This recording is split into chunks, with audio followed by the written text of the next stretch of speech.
17 मार्च 2026 रोजी एक आर-टी-आयचा रिप्लाय असं म्हणतो, की आय-बी-पी-एसच्या माध्यमातून 2026 मध्ये 28/2/2026 पर्यंत 1920 कॅन्डिडेट आहे, ज्यांचा सिबिल स्कोरमुळं रिजेक्शन झालं किंवा अपॉइंटमेंट जी आहे ही कॅन्सल झाली. Bank wise number of candidate selected through IBPS whose appointment were cancel or offer withdrawn for CIBIL or credit history reason. म्हणजे आय-बी-पी-एसचं म्हणणं असं आहे, की 20 असे कॅन्डिडेट आहे, ज्यांचा सिबिल स्कोरमुळे किंवा क्रेडिट रिझनमुळं आम्ही यांचं कॅन्डिडेटचर जे आहे कॅन्सल केलं किंवा ऑफर लेटर विथड्रॉ केलं किंवा फायनल सिलेक्शन कॅन्सल केलं. आता त्याच्यामागचं रिझन काय असू शकतं किंवा नेमकं सिबिल स्कोर जो आहे याच्यामुळं खरं एवढी गोष्ट अडचणीची होऊ शकते का? आणि जर असेल तर मग तो सिबिल स्कोर जो आहे हा कमी असेल तर कसा वाढवायचा? किंवा आय-बी-पी-एसचं नोटिफिकेशन काय म्हणतं, की सिबिल स्कोरबद्दल आय-बी-पी-एस काय म्हणतं, एस-बी-आय काय म्हणतं? व्हिडिओच्या माध्यमातून इत्थंभूतपणे समजून घेऊया. माहिती आवडली तर व्हिडिओला लाईक करून ठेवा. कमेंट बॉक्समध्ये तुमच्या क्युरीज विचारू शकता आणि सगळ्यात महत्त्वाचं चॅनलला सबस्क्राईब केल्याशिवाय जाऊ नका. कारण अशा प्रकारची व्हिडिओ किंवा माहिती देणारा मी एकमेव माणूस आहे, जो तुम्हाला एवढे इत्थंभूतपणे क्लिअर कट आणि पॉझिटिव्ह माहिती देतोय.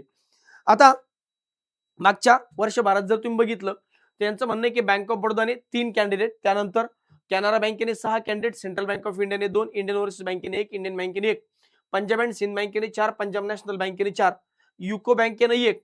अशा पद्धतीचे एवढे कॅन्डिडेट जे स्टेट बँक ऑफ इंडियाने मात्र कुणालाही काढलं नाही. असे एकूण 20 कॅन्डिडेट जे यांचं कॅन्डिडेचर कॅन्सल करून टाकलं किंवा सिलेक्शन कॅन्सल झालं. मग याच्यामागचं रिझन काय असू शकतं? तर याच्यामागचं रिझन आहे की यांचा सिबिल स्कोर खराब आहे आणि सगळ्यात महत्त्वाची गोष्ट की यांनी जेव्हा सिलेक्शन झालं तेव्हा एन-ओ-सी सुद्धा प्रोड्यूस केलेली नाहीये. म्हणजे काय? त्यासाठी समजून घेण्यासाठी पहिल्यांदा मी तुम्हाला आय-बी-पी-एसचं नोटिफिकेशन दाखवतो. पूर्ण जाहिरातीतलं सिबिल स्कोरवाला जो पोर्शन आहे तो, त्यानंतर एस-बी-आयचा दाखवतो आणि त्यानंतर सांगतो की यांचं नेमकं कॅन्सलेशन कशामुळे झालं. कारण असं एवढ्या सहजासहजी फक्त सिबिल स्कोरच्या रिझनमुळे कॅन्सल होऊ शकत नाही. यांचा नेमका घोळ काय? त्यामुळे घाबरण्यासारखं काहीच कारण नाही. बिनधास्त राहा. तुमचं कॅन्सल रिजेक्शन जे किंवा तुमचं जे सिलेक्शन आहे, हे कॅन्सल होणारच नाही सिबिलमुळं, जर तुम्ही शेवटपर्यंत हा व्हिडिओ बघितलात तर.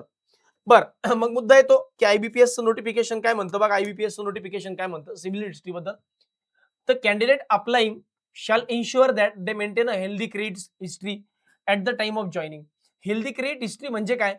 की तुम्ही कुणाचं लोन घेतलेलं असेल तर ते थकलेलं नसावं, डिफॉल्ट नसावं किंवा तुम्ही लोन घेतलेलं चालतं. लोन सगळ्या जगावर आहे, माझ्यावर आहे, तुमच्यावर आहे, अदानी अंबानींवर पण लोन आहे. पण लोन जरी घेतलेला असेल तर त्यांचा सिबिल स्कोर खराब नाही. माझा सिबिल स्कोर खराब नाही. मी माझी ई-एम-आय रेग्युलरली पे करतो. मग जर मी माझी ई-एम-आय रेग्युलरली पे करतो, तर माझा सिबिल स्कोर कमी नाही उलट वाढणार आहे, कारण मी रेग्युलरली लोन पे करतो. मग जर मी लोन रेग्युलरली पे करत असेल, माझं लोन रेग्युलर असेल, तर मला काहीच प्रॉब्लेम नाही येणार. पण जर माझं लोन थकलेलं असेल, म्हणजे मी बऱ्याच महिन्यांपासून, बऱ्याच वर्षांपासून माझा ई-एम-आयच पे नाही केला, तर मग त्याला आपण डिफॉल्टर म्हणतात. बँके त्याला डिफॉल्टर म्हणते. तर असं डिफॉल्टर तुम्ही नसावं. तसं नॉर्मली चांगला सिबिल स्कोर जो आहे, हा किती असतो? तर 700 प्लस सिबिल स्कोर चांगला असतो. तसं 650 पण सिबिल स्कोर चांगला आहे.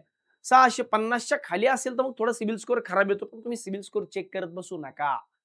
मी सांगतो सिबिल स्कोर चेक केल्याने सुद्धा सिबिल स्कोर कमी होत असतो. वारंवार चेक केल्याने.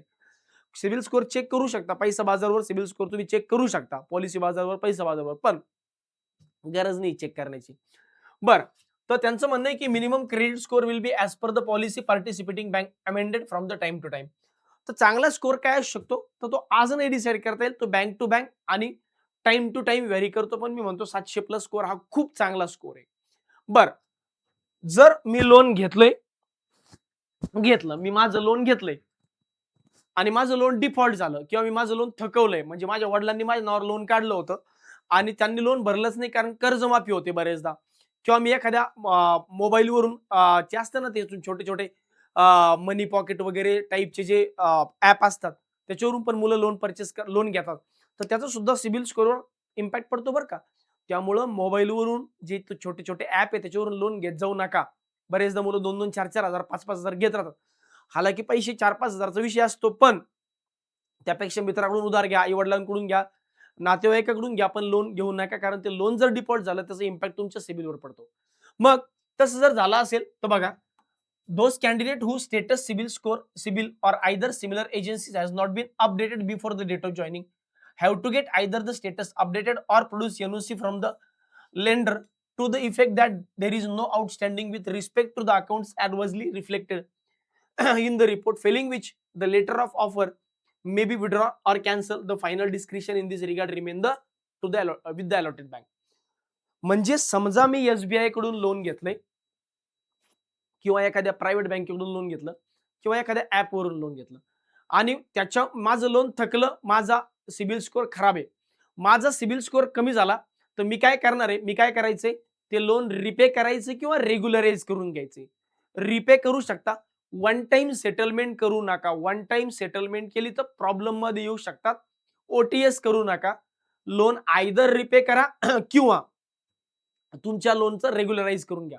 असं केल्यानंतर लगेचच्या लगेच तुमचा सिबिल स्कोअर चांगला होणार नाही. त्याला 30 ते 45 दिवस लागतात सिबिल स्कोअर चेक अपडेट होण्यासाठी. जर तो अपडेट झाला नाही तर चालतो. तुम्ही त्या रिस्पेक्टिव्ह ऑर्गनायझेशन कडून फक्त एक NOC घ्या, नो ऑब्जेक्शन सर्टिफिकेट, की यांनी आमचं लोन फेडलंय, आता आमचं यांच्याबद्दल कुठलंही ऑब्जेक्शन राहिलेलं नाहीये. जर असं तुम्ही केलं तर काही प्रॉब्लेम नाही. जरी तुम्ही आज एखाद्या बँकेचे डिफॉल्टर असतात पण भविष्यामध्ये तुम्ही ते लोन रेग्युलर करून घेतलं किंवा लोन रिपे केलं आणि त्या बँकेचं NOC झालं, NOC घेतलं, तुमचं सिलेक्शन होणार म्हणजे होणार. कुठलेही रिजेक्शनचे चान्सेस बनत नाही. आता ज्या लोकांचं रिजेक्शन झालं त्यांचं कशामुळे झालं असेल ते सांगतो. त्यांनी काय केलं असेल, त्यांनी लोन घेतलं, लोन फेडलं पण नाही, रेग्युलर पण नाही केलं आणि डायरेक्ट गेले बँकेकडे. आता हे कशामुळे होतं बघा, त्या लोकांना माहितच नाही की मी मनी पॉकेटवरून लोन घेतलं होतं आणि त्याचा सिबिलचा स्कोर एवढा इम्पॅक्ट पडला.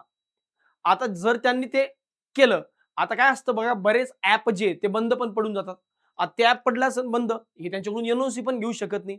आता प्रॉब्लेम असा आहे की ज्यांचं लोन मला रिपे करायची इच्छा आहे पण ती संस्था अवेलेबल नाहीये. समजा एखादी मल्टी स्टेट किंवा कोऑपरेटिव्ह बँक आहे, पतसंस्था आहे, तिच्याकडून लोन मी घेतलं, ती पतसंस्था पडली बंद.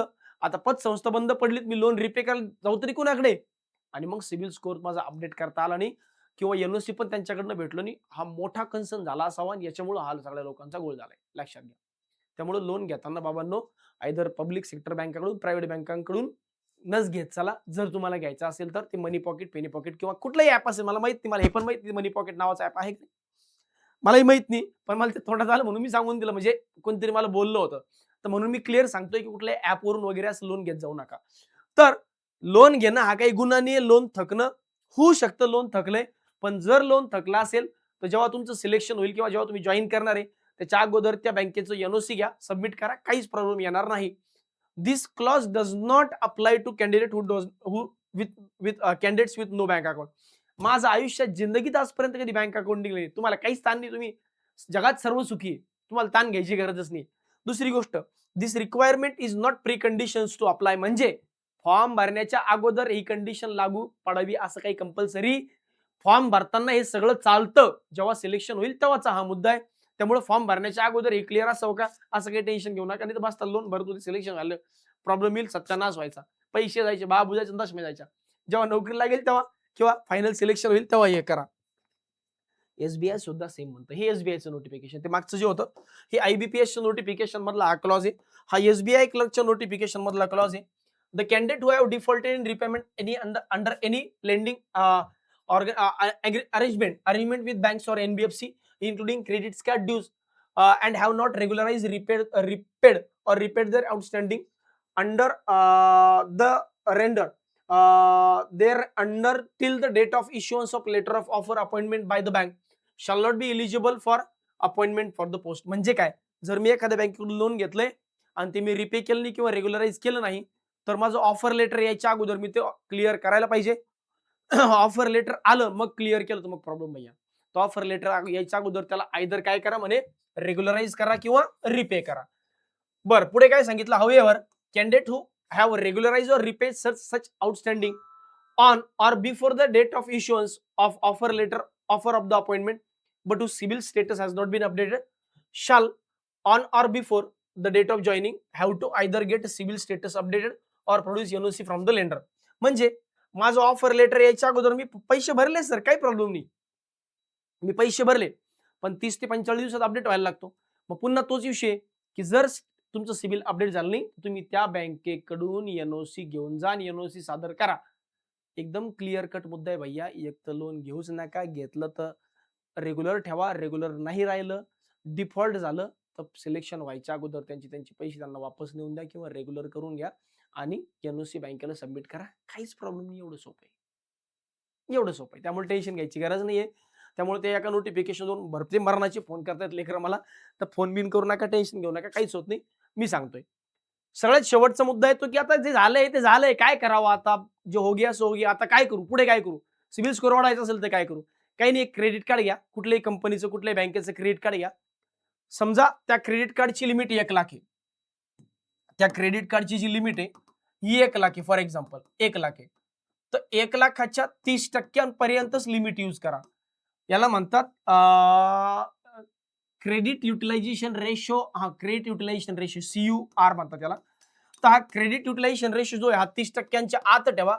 म्हणजे जरी लिमिट 1,00,000 आहे, तर तुम्ही 30% वापरा आणि पटपट त्यांना रिपे करा. नेहमी घ्यायचा. काय करायचं? आपलं क्रेडिट कार्ड वापरायचं, मोबाईल घ्यायचा. ₹1,00,000 लिमिट आहे, 30,000चा मोबाईल घेतला.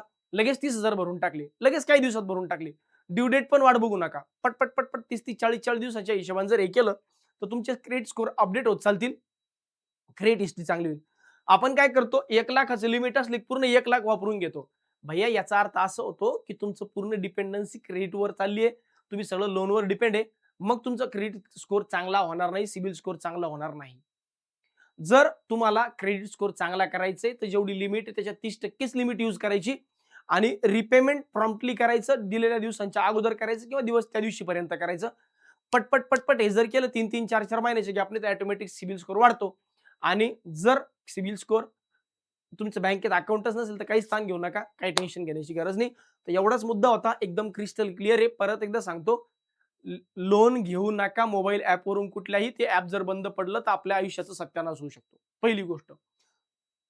एखाद्या बँकेकडून लोन घेतलंय किंवा एखाद्या ॲपवरून लोन घेतलंय, पटापट त्यांच्याकडून एन-ओ-सी घेऊन टाका. त्यांचे पैसे वापस करून टाका. लोकांचे पैसे बुडवणं चांगलं नसतं, ते देवाचं नसतं.